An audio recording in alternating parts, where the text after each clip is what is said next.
Rise and grind, folks. Guys, I'm on the way to an existing maintenance customer, and it's AC maintenance season. We're out here to do 6 AC maintenances, guys. We did a bunch of work here before. I think we replaced one condenser, and we did a bunch of work inside with a few of the fan coil units. Yeah, guys, today we're just out here for the AC maintenance. I know I got to replace 1, 2, 3, 4, 5 filters. I'm glad I got everything I need, so I don't have to go to the supply house this morning. But guys, I'm almost there now. Let's go take a look. I'll see y'all when I get inside. Alright, guys. This filter is still clean. Drains are looking good. I just flushed this one and the one around the corner. Both drains down here are still good. Float switch. This is what was accidentally knocked out the last time I was here, but I recommend them keeping this area clutter free so this switch doesn't accidentally turn off the unit again. But what I'm gonna do when I come back down here, I'm gonna flush the drain with some water since I know that it's clear. But I got everything I need. We gotta go upstairs. I gotta turn the other 3 units on. Alright guys, I'll see y'all upstairs. We're upstairs. The unit from, when was this, last summer, that had the drain backing up. We had to cut out the P-trap and put a clean out on that trap. You guys will see that unit in a little bit, but these 2 other fan coil units here, and once again, I mean, I already been here a bunch of times, but if you guys didn't know, these are AC only air handlers with external heating coils. There's a boiler in the basement that sends hot water to 6 air handlers. I thought there was 7, but the 7th unit is a ductless mini split unit, and I think that unit is for the IT room. But yeah, guys, these are, in the summertime, these are nothing more than just conventional straight AC air handlers. So what we're gonna do, the 2 filters downstairs, I replaced 1 of the 2. We have 3 up here. I got my 14 by 20s. What I'm gonna do, guys, I gotta turn the light on back here. I'm gonna flush the P-trap if there's any sediment inside the trap. We wanna make sure that's clutter free, and I'm gonna need both my hands. I'm gonna replace that filter. I know both of these filters were borderline okay the last time I came out, but I'm pretty sure they're gonna have to get replaced. But alright guys, let me get to it here. I'll be back. Got a new filter in. As you can see, the old one was already borderline okay, but that is definitely not a good look heading into summer. But I'm glad we came out here before the weather heats up to ensure that this doesn't cause our AC to freeze up. Now, of course, if you know, you know. With these carrier air handlers, often you have to take the door off to make sure that the filter goes all the way in. You don't want the filter to get caught up like how this one did. And that could damage the integrity of the filter. But also, guys, I don't want to keep the door off for too long. What I'm going to do is I'm going to flush my drain, and after I flush my drain, instead of me pouring water through the clean out, I'm going to pour water in my drain pan, and once I close everything up, I'm gonna let the water flow through the pan, out the drain line, and make sure everything's good. I'm gonna do that for this one and the unit on the other side. But alright guys, let me get to it here. I don't want this coil to freeze up too bad. I'll be right back. There wasn't much resistance in the drain line, but I poured water from the pan, and water flowed from the pan to the drain line. Everything's okay with the drain here. Let me put the cover back on, and let's get this show on the road here. I'll see you guys on the other side. So I'm on the other side. It wasn't too much action going on here with the drains, but I got the old filter out, got a new filter in, and I want to make a note of something I talked about last year. You see what I'm pointing to here? This is a makeshift P-trap. Now, guys, in a perfect world, yes, you can use the regular P-traps you get at the supply house. But the issue is with some applications, of course you need a P-trap because this is a negative flow drain. If you didn't have a P-trap on a negative flow AC drain, the water wouldn't flow out the evap coil drain pan. So you definitely need a P-trap, but the style, it could vary with the application. Now you see what I'm alluding to here. If you use a regular conventional P-trap, I don't think how they installed this, they could have get the drains to line up. Because if you use the regular P-trap, the height of the actual drain line will have to rise way above here to where my hand is.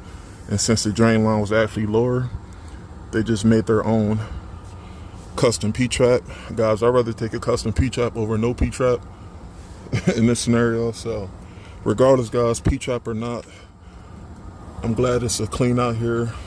We confirmed that the drains are clear. So what I'm gonna do is I got my water bottle there. I'm gonna pour some water down the drain, and I'm gonna put the cap back on, and we're gonna go to the other side. The other side is last year where we physically had to cut out what was there, and we had to install a clean out in order to flush the drain line. But guys, let me wrap this up here, and I'll meet you on the other side. I'll see you in a little bit.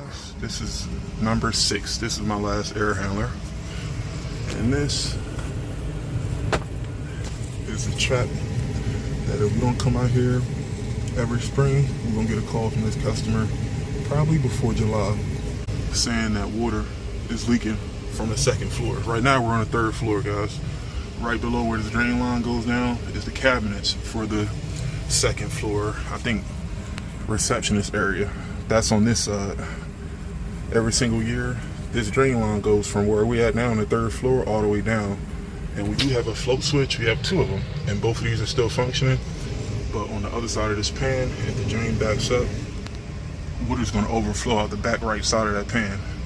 But guys, that's a normal occurrence due to the length of this drain line. That's why with some pieces of equipment, you gotta get them checked before the weather gets real hot and humid, and before this unit starts to accumulate condensate. But nonetheless, I'm gonna flush the drain, and filter didn't look too bad. I think I replaced this less than a year ago. But either way, I'm gonna start on a clean slate. I got the replacement and the backup. I'm gonna replace this filter. But let me flush the drains and do my thing here, guys. I'll be right back. There wasn't much resistance in this line, as expected, since I know we did this less than a year ago. But nonetheless, we still flushed it. And right now it's about what? 55 degrees out, if not 60, but there's no humidity.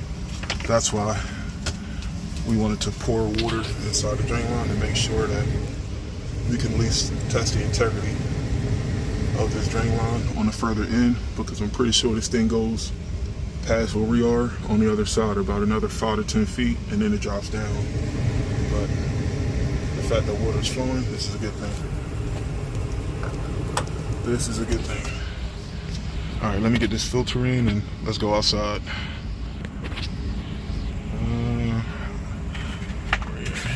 All right, guys, let me move some stuff out the way here. I'm gonna get this filter in, pack this up, and we're gonna get to the outside portion of this AC maintenance here. I'll see you guys in a little bit. This is the second side that I'm gonna start on, but since I know everything inside is already good, I just pulled the disconnects because I know a few of the thermostats is already registering like 65 degrees. I don't want it to get too cold inside until at least after I finish with the outside portion. But I just pulled all 3 disconnects here, and let's take a walk here. I'm gonna get started with 1 unit at a time.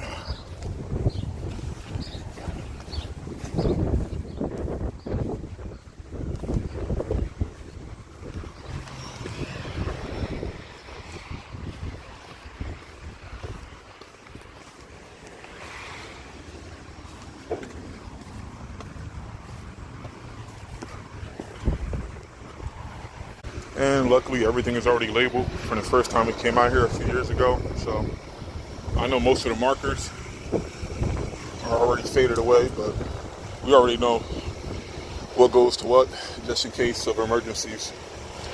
But all right, guys. I know we did a few capacitors out here. I know this one is original. What is this? This is a Carrier straight AC, 2-ton, single phase, 3120. So this thing is going on 6 years old already.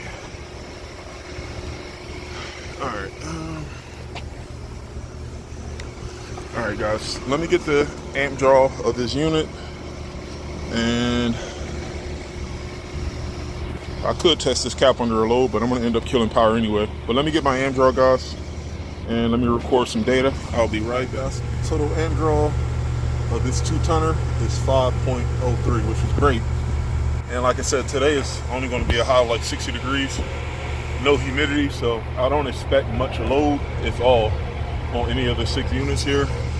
But guys, what I'm going to do is kill power, and let's clean the electrical component area. And no, this is a Titan Pro. We did replace this cap. Yeah, this is a newer cap, but I'm still going to test it. But guys, tell you what, let me clean this. Guys, I'll be back. I'm checking this 35.5 cap, and she is still looking good. See that? 35.5 is at 35.5. I looked at the other 2 capacitors. All 3 of these got replaced. Guys, me personally, I don't even remember replacing these caps. This could have been from at least like 3 or 4 years ago, but keep in mind, I know we replaced 1 condenser on the other side, but all 6 of these units are like under 10 years old. More than 5, but less than 10, so I'm not expecting much, if all, wear and tear. The biggest thing I want to do is just check the amp draw, just due to the history of the other unit on the other side. But guys, what I'm going to do, I'm going to kill 3 birds with 1 stone. Well, I got all 3 of these units off. I'm going to clean the electrical component area and wipe everything down before I turn any of the 3 units on. And I'll do the same to the other side. I mean, depends on your technique. Eventually, it's not going to take rocket science for you guys to know what works for you. But if you got multiple units of the same style right next to each other, it's not a bad idea to come up with a more efficient routine. Now, I know some guys that like doing 1 unit at a time. It's not wrong with that, but I got another call that just came in. So not only do I want to cover my ass, I also want to stay efficient as best as I possibly could. So with that being said, we're going to clean 3 at a time, baby, while everything is open and accessible. But all right, guys, let me get busy here. I'll be right back. All right, guys, how can I say this? All 3 of these units, including the unit we put in less than 2 years ago, these 2 units got brand new capacitors, and there isn't much of a speck of dust inside of the unit that we put in. I'll say besides a little bit of landscaping, moving these twigs and these leaves. I mean, the AC units are rocking and rolling. I thought they had a hose spigot here, but I think the hose spigot is on the other side of the building. I wanted to try to hit these coils here. But guys, in regards to what made this unit here that we had to replace overamp, I mean, this is a commercial building, so it could have been a brownout from how much electricity was being drawn. But guys, there is nothing abnormally about this particular unit. I think this is a 3-ton unit. All these ranges between 2 and 3 ton, but every other unit, the amp draw, everything is okay.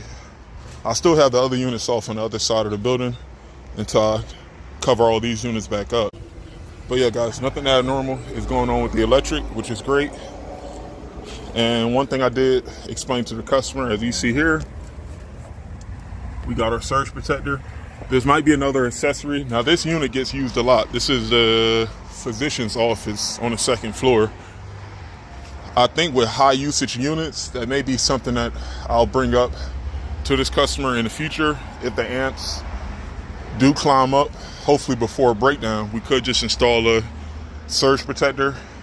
Now, they have a total of 7 units. The 7th one is a mini split unit, but that's in a small IT room, that unit doesn't get a lot of wear and tear at all. But yeah, guys, besides surge protector add-on, everything else is spick and span here. I know in the future we might have to hit these condenser coils. Now, I do have a 100-foot hose, not in the truck I'm in today, but I do have a longer hose.